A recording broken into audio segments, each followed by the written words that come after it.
Hoje eu converso com um dos fundadores do movimento negro brasileiro da década de 70. Ele participou da criação das principais entidades negras da época, o Instituto de Pesquisa das Culturas Negras, o IPCN, e o Movimento Negro Unificado, o MNU. Eu tenho o prazer de receber Iedo Ferreira. Iedo, muito obrigado por ter vindo, um prazer enorme receber você aqui. E a tua militância começa no partido político, no Partido Comunista, é isso? Exato. Começa praticamente, não vamos dizer assim que seja no Partido Comunista, começa na luta do Petróleo é Nosso, que era um movimento que vinha da década de 40. Incorporando aquele movimento, depois eu entrando para o Serviço Público Federal, que era o Telecom Nacional, e lá então eu vou travar conhecimento com o pessoal comunista, né? Como é que você entrou nessa coisa da militância negra?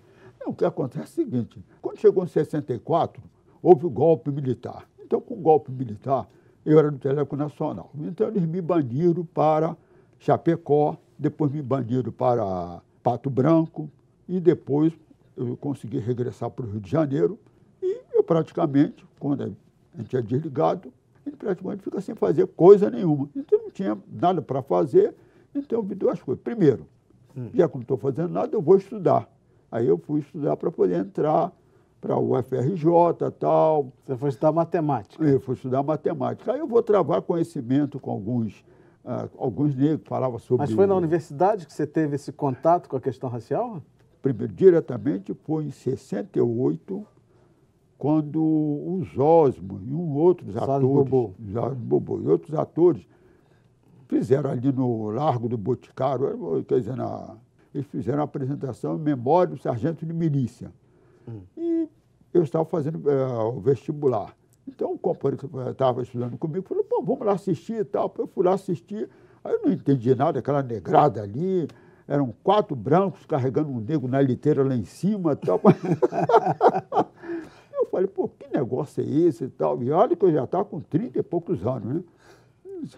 Mas fiquei naquele negócio, mas sempre ficou batendo na minha cabeça. E continuei estudando. Aí eu vou encontrar depois, aqui no Ministério do Trabalho, outras pessoas na biblioteca que também estavam estudando para o vestibular. Então, o número de negros também, todo mundo sensibilizado pela luta dos direitos civis norte-americanos, que foi da década de 60. Aí eu entro para a universidade, logo no início de 70, e lá na universidade eu vou trabalhar conhecimento com outro grupo de negros. Então, esses grupos de negros, tal, a gente vai se reunir e depois vamos ter a oportunidade de encontrar também outros grupos no Centro de Estudo Afroasiático. E ali a gente faz aquela... Ou seja, você foi mordido pela questão e aí não parou mais, né? Aí, não parei mais, aí daí direto. Então, tem um vídeo aqui, queria assistir com você, para depois a gente comentar sobre isso. A diferença que houve entre a nossa época e a sua época é que na nossa época nós sentíamos o preconceito aberto. Nós passávamos no barbeiro, o barbeiro dizia, não, aqui não cortamos cabelo de preto.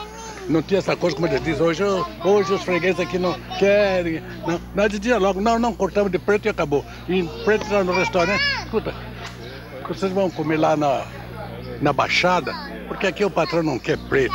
Era ser aberto, porque quando chamavam o indivíduo de negro, geralmente era num termo pejorativo. Através da Frente Negra, eu comecei a ter consciência, inclusive de ser negro, de me posicionar como negro. Então, para mim, a Frente Negra foi uma escola. De tal maneira que eu não ia a baile, não ia a cinema, de casa para o trabalho e do trabalho para a Frente Negra. Minha vida era na Frente Negra.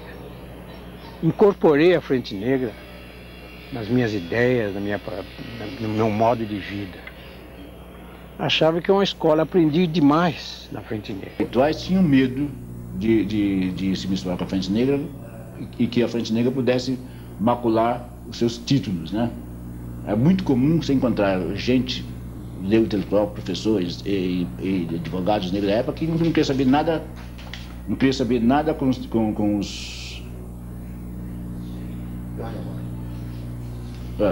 não queria saber nada da Frente Negra porque simplesmente achava que se misturar os seus títulos com a negrada não estava bem. E os brancos, idem. Houve caso, por exemplo, já não foi com a Frente Negra, mas foi com, se não me engano, com o Correia Leite, que foi pedir uma ajuda para os brancos, para um branco amigo dele, uma ajuda para o jornal, lá em Alvorada. O branco deu 10 mil reais para ele e pediu que não aparecesse mais, que ele não estava para se meter nesse movimento que podia trazer problema racial para o Brasil. Guido, você que estava fazendo essa entrevista aí? Eu mesmo estava fazendo. E você me trouxe aqui, que ele citou ali, Clarim da Alvorada. Clarim da Alvorada. Você guarda aqui isso. Um exemplar desse jornal que, na verdade, a Frente Negra foi um movimento que foi um divisor de água para toda uma época, né? Começou como uma instituição, depois virou partido político. A tua opinião, o que representou exatamente a Frente Negra para o Brasil? Esse momento, né? Esse momento que o Brasil viveu, esse momento de organização, isso na década de 30, né? 1931. Qual a importância disso? O que isso representou? Olha, o que a Frente Negra representou, aliás, foi que, pela primeira vez, depois da abolição, a questão racial foi levantada. Pela primeira vez. Existia entidade, mas não da forma como a Frente Negra levantou. É bom a gente lembrar também que, no período escravagista, houve movimento negro, né? Existia o movimento negro, teve as revoltas e tal, porque as pessoas acreditam que os negros foram passivos, né? E que se chegou uma princesa lá um dia e os libertou. Não foi bem assim, né? Então, só para a gente registrar isso, mas pode continuar. Porque tem que fazer distinção de duas coisas que eu tenho colocado muito. O período da escravidão, hoje nós definimos como os crimes da história, que são os crimes praticados na escravidão. O período pós-abolição são dos crimes de ódio, que é o racismo, discriminação racial, que a Henrique Cunha levantar ali, é outro período. Então, nesse período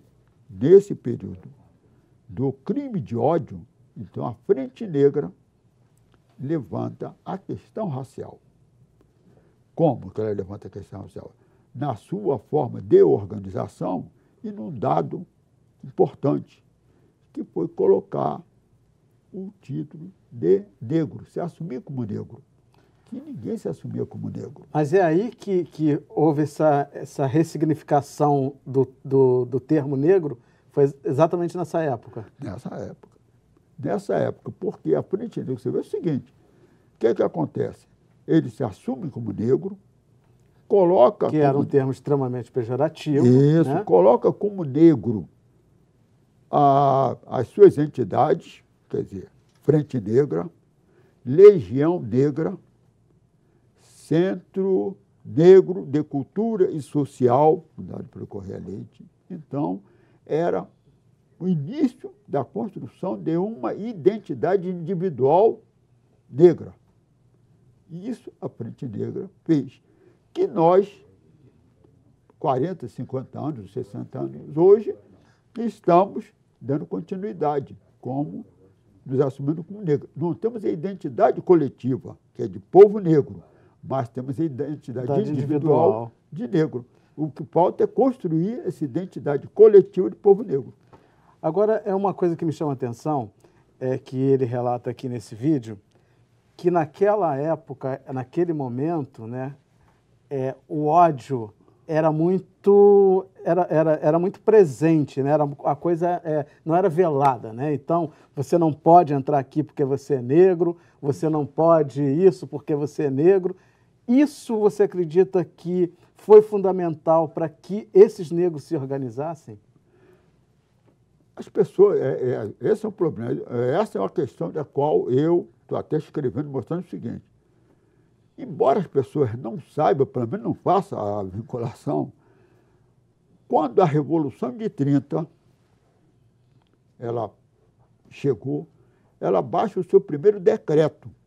Esse decreto é importantíssimo, que foi o decreto que as pessoas conhecem, chamada Lei dos 2/3. Esse decreto, o que é que ele dizia? Proibição da imigração subvencionada e organização do trabalho. O que é que esse decreto também dizia? 2/3, todas as empresas, seja ela pública ou privada, tem que ter nos seus quadros 2/3 de brasileiro nato. Só que o brasileiro nato, naquele momento, era negro. Entendeu? Então, o que tinha sido negado em favor do imigrante pela elite republicana, ali naquele momento estava sendo revisto. E o negro viu o seguinte: agora eu tenho a oportunidade de entrar, pelo menos, no mercado de trabalho. Com isso, por conta disso, aliás, ele entra no mercado de trabalho. E quando ele procura entrar no mercado de trabalho, ele vai encontrar Ele vai esbarrar com o racismo. Vai esbarrar com o racismo. Com o ódio. Quem fica contra a lei? Fica contra a lei. Os imigrantes, evidentemente, proibição da imigração subvencionada, os sindicatos de trabalhadores, porque eles eram dirigidos por filhos de imigrante, e o Partido Comunista ficou contra. Quem ficou a favor?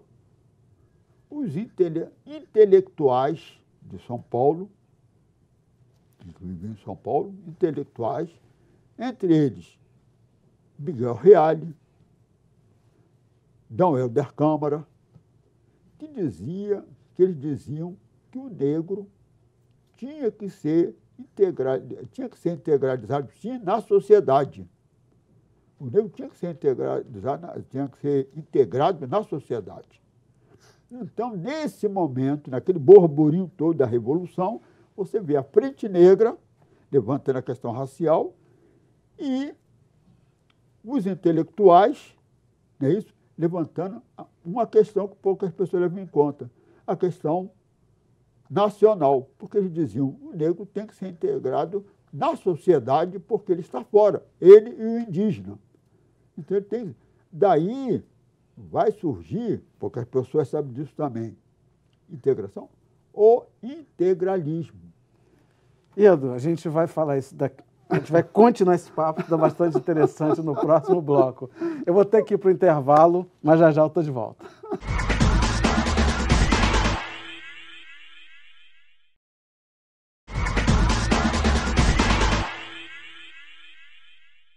Hoje eu estou conversando com o militante histórico do movimento negro, Iedo Ferreira. Iedo, no bloco anterior, você estava entrando na questão integralista. E, por falar nisso, teve alguns membros da Frente Negra que começaram a simpatizar com essas ideias integralistas, que a gente sabe que era uma ideia simpática ao nazismo. Isso aconteceu? Não. Essa que é outra mentira que tem sido colocada, mas que nós temos que, pelo menos, desmistificar. O integralismo, nesse primeiro momento que eu citei, do qual fazia parte Miguel Reale, que não era nazista, o D. Helder Câmara não era nazista, e Evaristo de Moraes não era nazista, e toda uma porção. Eram intelectuais que eles viam que o negro estava fora e que aquela lei de 2/3 estava realmente fazendo uma correção de uma injustiça. Eles viam isso. É evidente que foi o primeiro passo do movimento. Quando esse movimento vai incorporar com outras pessoas, essas outras pessoas vão dar organicidade a esse movimento, daí vem o movimento integralista, ou seja, a ação integralista. Ou melhor, sai do movimento, passa a ser ação integralista. E eles se afastam porque justamente a influência de imigrantes, de filho de imigrante italiano, de pensamento fascista por causa do Mussolini, levou esse primeiro movimento para essa linha do nazismo. Ah, pô, é bom esclarecer isso, Claro, porque... tem que esclarecer para ver que... Agora, o que acontece é o seguinte, o Arlindo Veiga dos Santos, ele, quando ele saiu da Frente Negra, então, ele vai concordar com... Porque ele era um intelectual, com os outros intelectuais que tinham esse pensamento de integração do negro na sociedade. O erro dele, ao meu ver, foi a integração na sociedade. No meu entendimento, teria que ser integração na nação, porque a nação tinha se definido em nação de povo branco, e eles estavam fora. Mas o pensamento dele era esse, mas não, e mais ninguém foi para o movimento integralista, até por conta dessa razão. Pois é, você me trouxe essa foto aqui, que é uma foto histórica, é super importante de mostrar. Aqui está a primeira diretoria da Frente Negra, é isso? Isso. Está mostrando aí? Isso. Uma foto histórica que a gente tem a oportunidade de mostrar aqui. Tinha que ser você, né, Ian, para ter um material desse, né? Vamos ver mais um. Eu gostaria que fizesse o destaque, o apoio... Ah, tá, que a gente tem aqui entre todos os negros, né? São todos negros, a gente tem um branco aqui. Faz esse destaque. Quem era essa pessoa? Esse era um dirigente anarquista espanhol. E os anarquistas espanhóis, eles apoiaram a Frente Negra, por isso que ela se reuniu, no seu primeiro momento, na Associação das Classes Laboriosas, que reunia anarquistas espanhóis e portugueses, que eram contra os anarquistas italianos, que eram extremamente racistas. Ou seja, apoiando aí essa causa. Isso. E isso é bacana, né? Te mostra que o problema é de todo mundo, não é só nosso. Ah, vamos chegar lá, então. Então, o que a Frente Negra procurou fazer, agora me permito voltar à Frente Negra Brasileira, foi tentar dar ao negro, como comunidade ou como coletividade, naquele tempo nós não usávamos comunidades, mas sim coletividade. Dar à coletividade um ponto de acordo comum, independente de ideologia política, religiosas, sociais, independente de tudo isso. Foi uma grande tentativa, a Frente Negra não chegou a ser perfeita, ela teve falhas, e essas falhas se devem a uma porção de fatores, entre os quais o noviciado, a falta de experiência de movimento associativo, o desconhecimento das ciências sociais, o desconhecimento de técnicas de discriminação e de defesa, que nós não tínhamos, nós éramos um grupo incipiente que estavam entrando nas escolas naquele tempo. Então, a Frente Negra procurou ser como que um órgão galvanizador de todas as tendências e procurou, limpando essas tendências, levar para um determinado ponto. E esse determinado ponto só foi o seguinte: a conscientização do homem negro, porque até 1930, como bem disse o Leite, nós tínhamos um homem de cor. De 30 para frente, nós começamos a ser negro e negro com orgulho, organizando e aprendendo. Naquele tempo não existia uma entidade que se jogasse assim frontalmente contra o preconceito, reivindicações históricas e a luta contra o racismo e o emprego para o negro. É que quando a Frente Negra abriu a luta contra a Guarda Civil, foi colocado lá 200 negros. É essa a nossa luta. Chegou a ponto de pessoas ir procurar emprego e exigirem a caderneta da Frente Negra, porque já era uma entidade respeitabilíssima. Isso é maravilhoso, né? A gente imaginar que nos anos 30, né, esses homens que não estavam na academia, que não tinham formação e conseguir construir um movimento poderoso desse, isso é fantástico. Agora, assim, e é tão fantástico que a Frente Negra virou partido político. Certo, né? certo.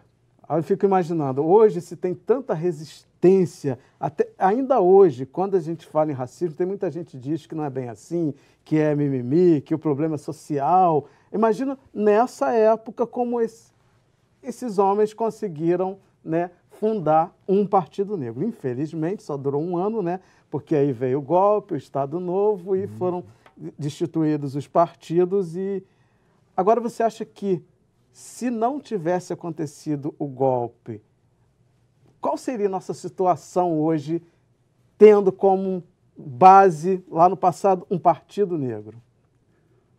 Olha, tudo é questão de momento da história.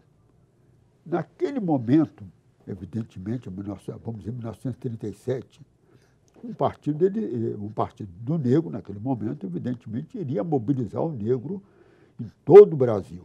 Porque seria o quê? Uma organização política, ou seja, o negro organizado politicamente. Mas aí tem dois dados. O partido político negro da Frente Negra, quer dizer, que foi o caso da Frente Negra, ele passou praticamente, é outro dado que eu até faço até uma crítica à academia, que ela não estuda isso. Houve grande polêmica justamente no Superior Tribunal Eleitoral. Isso está tudo registrado, que era porque eles não admitiam um partido de negro. É aquela história do racismo reverso, está criando o racismo no Brasil. Esses são dados que estão lá, está arquivado, gente. E eles resistiram tudo isso. Pois é, resistiram isso tudo. E saíram vitoriosos, né? Saíram vitoriosos. Agora, existia uma questão ideológica. Qual era a questão ideológica? A questão ideológica, eles viram quando, mesmo antes de ser constituído partido político, quando eles concorreram para a Constituinte de 1934. Eles não conseguiram eleger ninguém. Mas não conseguiram eleger ninguém, mesmo com a grande mobilização que eles tinham, que ela tinha, aliás, a Frente Negra. Por quê? Porque a maioria dos negros daquela época eram analfabetos. Analfabetos não votavam naquela época. Então, a Frente Negra, naquele momento, não tinha base eleitoral. Como partido político, ela não teria base eleitoral, porque não tinha quem votasse nela, porque quem votaria ideologicamente seria os negros, mas esses não podiam votar porque eram analfabetos. Exato. Então, esse é um corte. Outro corte é a questão da organização. Quando eu falo que os três partidos de âmbito nacional, não é isso? Eles e os outros, né? Foram dissolvidos em 1937. Quando em 1945 voltou, a democracia, o que aconteceu? O Partido Comunista, ele era clandestino, continuou na clandestinidade, não tinha problema nenhum, teve a sua continuidade. O Partido Integralista veio se organizar como PRP, me parece, naquela época, e os negros não voltaram a se organizar como partido. Eles voltaram a se organizar como entidade de movimento negro, regrediram em 1927, no meu modo de entender. Então, houve uma regressão. Nessa regressão, se foi o seguinte, teve o quê? Somente em 1978, por ocasião da fundação do MNU, é que vai se discutir se deveria se criar o Partido Negro, se o MNU deveria ser um partido, não era MNU, se deveria ser partido ou não. Mas aí... Ou seja, a gente já está na década de 70, a gente teve aí um hiato aí, né? Um hiato muito grande. Muito grande, e isso, com certeza, faz muita diferença. Muita diferença. Ou seja, a gente dá um passo para frente e alguns para trás, né? Isso que aconteceu. Mas eu queria falar, como o tempo aqui é curtíssimo, e assim, um assunto que a gente não pode deixar de falar, é sobre reparações. Eu queria falar, assim, a gente tem 2 minutinhos, mas vamos tentar sintetizar isso, né? É uma declaração da ONU, né, de 2001, que o Estado brasileiro tem que reconhecer, reconhecer que a escravidão foi crime e que tem que reparar, né, os descendentes. Que pé que está isso, né? Foi proposta um projeto, acho que em 2015, né, um projeto popular para poder definir como seria feito isso. Não, o que acontece é o seguinte, a questão da estratégia para isso. Porque o que acontece é o seguinte, foi aprovada, quer dizer, houve a declaração de Durban, é isso? Que é a reparação. os crimes da história, da qual é o tráfico transatlântico, o colonialismo, mais a escravidão, é um crime da história. Foi definido pela Unesco como crime da história. E como é praxe na ONU, todos os crimes considerados crime contra a humanidade, todos, eles têm que ser reparados. É praxe. Desde 45, desde 48, quando foi feito os direitos humanos, que não tem tempo de a gente abordar aqui. Então, a reparação já vem daí. O que acontece? Quem é o responsável por reparar? É o Estado, porque em 48 foi definido isso. O Estado é o responsável pela reparação. O que nós, negros do Brasil, fizemos sobre isso? Poucos não se importaram com isso. Alguns, igual a mim, resolvemos voltar justamente para essa questão da reparação. E procuramos estruturar a luta pela reparação. Estruturar a luta pela reparação é procurar criar as condições para que o negro, como descendente de povos africanos escravizados, possa sentar à mesa com o Estado brasileiro para negociar a reparação. É essa construção que tem que ser feita. E a gente ainda não conseguiu fazer isso. Isso. Por isso que a gente vê o projeto legislativo de iniciativa popular vai para um lado, vai para o outro, mas isso tudo aí são caminhos para criar negociação. Então, Iedo, o que falta para a gente efetivamente conseguir colocar em prática reparação no Brasil? Falta criarmos um momento de negociação com o Estado brasileiro. Falta criar isso, porque o Estado é uma força política. Nós não somos força política. O Estado, como força política, só negocia com outra força política igual a ele ou superior a ele. Fora disso, não negocia. Mas nós temos o dado da Declaração de Durban. Então, isso vai nos dar condições de a gente fazer com que o Estado possa sentar à mesa para negociar essa reparação, que a reparação é negociação. E temos que nos organizar politicamente para isso, né? Iedo, dá tua mão aqui. Muito obrigado por você existir, tá? Enquanto eu estou vivo. Por toda a sua trajetória, por essa aula que a gente teve a oportunidade de assistir aqui. E que venham as reparações, né? Isso, venham as reparações. Reparação, porque essa é a luta. Reparação já. Reparação já. Pô, Okay. cara, muito bom. Pô. Muito obrigado. De nada. Eu conversei com o ativista do Movimento Negro, Iedo Ferreira, e se você chegou agora, não tem problema. Entra lá no www.alerj.rj.gov.br ou cultile.com.br, que está tudo lá para você. Obrigado pela companhia e até o próximo encontro. Eu te espero.